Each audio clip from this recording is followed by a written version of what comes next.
Yes, settlement agreements do exist in the public domain. Settlement agreements are a way for a party to try to avoid or end litigation, and they usually contain a brief explanation about why the parties are entering into the agreement.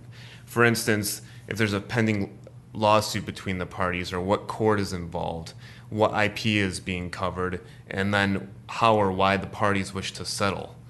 The settlement can involve the license to the IP, and this can be from one party to another, or in some cases, it can be a cross license where one party is licensing its rights to the other, and then the other is doing the same.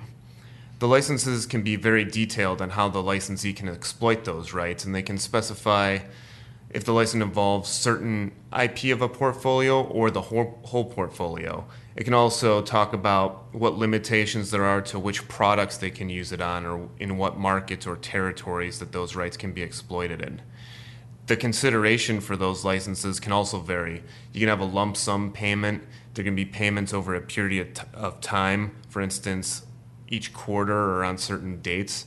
And there can also be royalties paid on products that are sold. There are also cases where there's a combination of all those considerations or parts of them.